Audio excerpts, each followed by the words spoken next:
Right. Telangana BJP రాష్ట్ర అధ్యక్షుడు రామచంద్రరావును పోలీసులు హౌస్ అరెస్టు చేశారు. ఇవాళ బంజారాహిల్స్ పెద్దమ్మ టెంపుల్కి వెళ్తారనే సమాచారంతో రామచంద్రరావును ముందస్తుగా పోలీసులు గృహ నిర్బంధం చేశారు. ఇవాళ పెద్దమ్మ టెంపుల్లో బీజేపీ నేతలు కుంకుమార్చన చేయాలని నిర్ణయించారు. ఈ నేపథ్యంలోనే ఆయన్ను ముందస్తుగా హౌస్ అరెస్టు చేసినట్లు సమాచారం అందుతోంది. అలాగే బంజారాహిల్స్ ఎమ్మెల్యే కాలనీలో భారీగా పోలీసు బందోబస్తును ఏర్పాటు చేశారు. పెద్దమ్మ తల్లి ఆలయంలో కుంకుమార్చన చేస్తామంటూ హిందూ సంఘాల నేతలు పిలుపునివ్వడంతో వందలాది మంది పోలీసులు పహారా కాస్తున్నారు. ప్రస్తుతం రామచంద్రరావు ఇంటి వద్ద భారీగా పోలీసులు మోహరించారు. బీజేపీ రాష్ట్ర అధ్యక్షుడి రామచంద్రరావును హౌస్ అరెస్టు చేయడంపై కేంద్ర మంత్రి బండి సంజయ్ ఆగ్రహం వ్యక్తం చేశారు. తమ పార్టీ రాష్ట్ర అధ్యక్షుడిని అరెస్టు చేయడం కాంగ్రెస్ పార్టీ అరాచక పాలనకు నిదర్శనమని కూడా చెప్పారు. పెద్దమ్మ గుడిలో పూజలు చేస్తే తప్పేమందని కూడా నిలదీశారు. గుడిని కూల్చిన గూండాలు ఎందుకు అరెస్టు చేయలేదని కూడా మండిపడ్డారు బండి సంజయ్. జూబ్లీహిల్స్ ఉప ఎన్నికల్లో ఒక వర్గం వారిని మెప్పించేందుకు హిందువుల మనోభావాలు దెబ్బతీస్తారంటూ కూడా ఆగ్రహం వ్యక్తం చేశారు. ఇదే అంశానికి సంబంధించి పూర్తి అప్డేట్స్ అందించేందుకు మా ప్రతినిధి భవిత మనకి లైవ్లో సిద్ధంగా ఉన్నారు. భవిత, చెప్పండి, పూర్తి అప్డేట్స్ ఏంటి? ఇప్పటికే పోలీసులు భారీగా బందోబస్తును ఏర్పాట్లు చేసినట్లు మనకి క్లియర్గా విజువల్స్లో కనిపిస్తున్నాయి. సో రామచంద్రరావు వచ్చే అవకాశం ఉందా? బీజేపీ నేతలు ఎవరైనా అక్కడికి చేరుకుంటున్నారా? పూర్తి అప్డేట్స్ ఏంటి?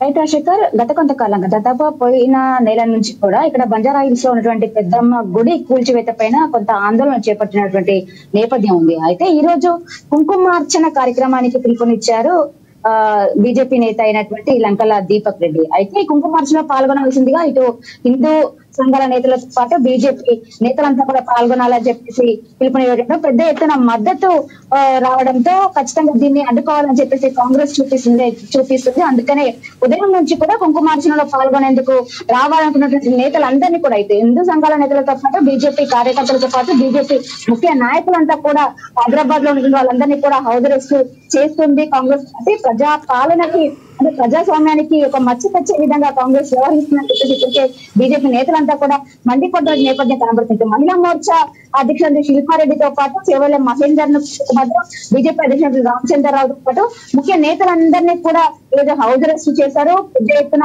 రామచంద్రరావును ఉదయం ప్రాంతంలో హౌస్ అరెస్ట్ చేసిన సందర్భం కనబడుతుంది. అయితే పోలీసులు వాళ్ళ ఇంటికి వచ్చేంత వరకు కూడా అసలు ఏం జరుగుతున్న విషయం నాకు తెలియదు అని చెప్పేసి రామచంద్రరావు చెప్పినట్టు నేపథ్యం కనబడుతుంది. ఎందుకు నన్ను అరెస్ట్ చేయాల్సి వచ్చింది, గృహ నిర్బంధం చేయాల్సి వచ్చినటువంటి పోలీసులను ఆరోగ్యంగా ఈ రోజు కుంకుమార్చనలో మీరు పాల్గొనడానికి వెళ్తున్నటువంటి ముందస్తు సమాచారం మేరకు మేము మిమ్మల్ని గృహ నిర్బంధం చేశామని చెప్పి వాళ్ళు చెప్పినట్టు నేపథ్యం కనబడుతుంది. అయితే ప్రస్తుతం అయితే అక్కడ పూర్తి స్థాయిలో భారీ బందోబస్తు అయితే కొనసాగుతుంది. ఇంకా గృహ నిర్బంధంలోనే ఉన్నారు రామచంద్ర రెడ్డితో పాటు బీజేపీ నాయకులు, అంతేకాకుండా హిందూ సంఘాల నేతలంతా కూడా గృహ నిర్బంధంలోనే ఉంటున్న నేపథ్యం అయితే కనబడుతుంది. అయితే మాకు ఎక్కడ కూడా అంటే కుంకుమార్చన పాల్గొనే కార్యక్రమం పాల్గొనేటువంటి షెడ్యూల్ కూడా లేదు. కేవలం బీజేపీ నిర్వహిస్తున్నటువంటి హర్ఘర్ తిరంగా యాత్రలో మేము పాల్గొనాల్సి ఉంది. ఈ రోజు దాదాపు 2 నుంచి 3 ప్రాంతాలలో మేము ఈ ర్యాలీలు నిర్వహించాల్సి ఉంది. అక్కడ షెడ్యూల్ మాత్రమే ఉంది. ఖచ్చితంగా ప్రతి ఇంట్లో అంటే దాదాపు 40 లక్షల ఇండ్లలో మేము అంటే జెండా ఎగరవేయాలి ఆ నేపథ్యంలో మేము ఆ కార్యక్రమాలు మాత్రమే పెట్టుకున్నాము. కానీ ఎక్కడ కుంకుమార్చనలో పాల్గొనేటువంటి కార్యక్రమం నేను పెట్టుకోలేదని చెప్పేసి నేను ఖండిస్తున్నాను అని చెప్పేసి రామచంద్రరావు చెప్పిన నేపథ్యం అయితే కనబడుతుంది. ఇప్పటికే బీజేపీ నేతలంతా కూడా కొంత ఆగ్రహం వ్యక్తం చేస్తున్నారు. బండి సంజయ్ కూడా రామచంద్రరావును అరెస్ట్ ను ఖండిస్తున్నారు. ఎందుకు ప్రజాస్వామ్యానికి వ్యతిరేకంగా పాలిస్తుంది కాంగ్రెస్ పార్టీ, ప్రజాస్వామ్యానికి మచ్చ తెచ్చే విధంగా ఎందుకు పాలిస్తుంది, ఇదేనా మీ హయాంలో కూడా గృహ నిర్బంధాలు ఇదేనా అని చెప్పేసి కూడా వాళ్ళు పెద్ద ఎత్తున ఖండిస్తున్న నేపథ్యం అయితే కనబడుతుంది. ఒకవైపు రాణి రుద్రమ్మ కూడా ఖండిస్తున్నారు. ఎందుకంటే మేము హర్ఘర్ తిరంగా యాత్రలో పాల్గొనాల్సిందిగా మేముండగా ఎందుకు గృహ నిర్బంధాలు చేయాల్సి వచ్చింది, కాంగ్రెస్ పార్టీ వస్తే మార్పు తెస్తామని అన్నారు. ఇదేనా హోంమంత్రిగా ఉన్నటువంటి రేవంత్ రెడ్డిలో అంటే పాలనలో తెచ్చినటువంటి మార్పు, ఇదేనా గృహ నిర్బంధాలు చేయడమేనా మార్పు అనేది అని చెప్పేసి రాణి రుద్రమ్మ కూడా ఖండిస్తున్నటువంటి నేపథ్యం అయితే కనబడుతుంది. ఒక్కొక్కరుగా కూడా బీజేపీ నాయకులంతా కూడా ఖండిస్తున్నటువంటి నేపథ్యం అయితే కనబడుతుంది. అంటే పోలీసులు ఏం చెప్తున్నారు? ఎప్పటి వరకు గృహ నిర్బంధం చేసే అవకాశం ఉంది? పోలీసులు ఏం చెప్తున్నారు? ఏమైనా ఆయన హర్ఘర్ తిరంగా ర్యాలీలో పాల్గొంటామని వివరించిన తర్వాత పోలీసులు అక్కడికి ఏమైనా భద్రత కల్పించే అవకాశం, విడిచిపెట్టే అవకాశం ఏమైనా ఉందా?